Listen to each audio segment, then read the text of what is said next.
Assalamu alaikum, урматтуу мекендештер. Бүгүн 6-июл 2022 жыл.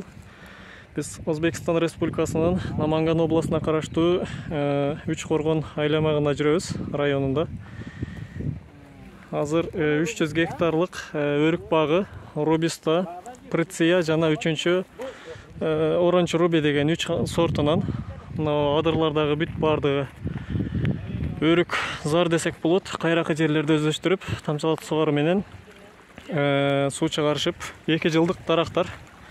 Эгилгенден кийин 2-нчи жылы түшүм берип баштаган. Мына быйыл 3-чү вегетационный период. Аралыктары 4 метрге 2,5 метр кылып тигилген экен. Подвой Мирабулан 29G. Идеалы 5 метрге 3 метр болот негизи.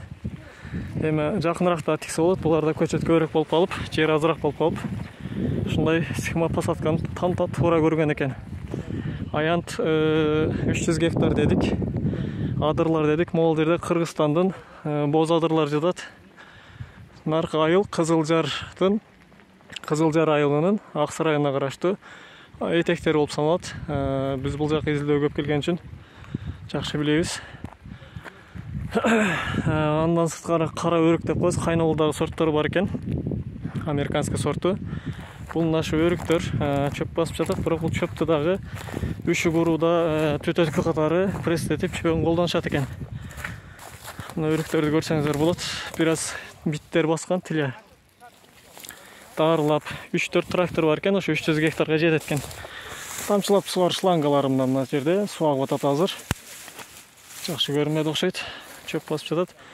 Ошо эрте бышат, Кыргызстан боюнча эң эрте бышкан, Орто Азия боюнча эң эрте бышкан аймактар бул жерлер. Кызылжардагы, мына биздин Төө моюндагы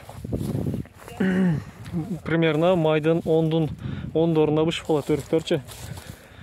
Сууга да чыдамдуураак, бирок ошого карабай түтөткү кылышат экен 2 жылдан бери. Ошентип алып калып атышат экен. Болбосо түтөткү кылбаган аймактары үшүп уруп кетиптир. Түшүмдүүлүгү жакшы дейт. Өмүрү 50 жылга чейин чыдайт дейт. Испаниядан адистер көзөмөлдөп бериптир башында. Через испандар аркылуу түзүлгөн бакча экен. Дагы эмнесин айтсак болот? Жалпысынан ушундай. Азыр ушул жерде Батыр деген тууганыбыз менен кыдырып жүрөбүз.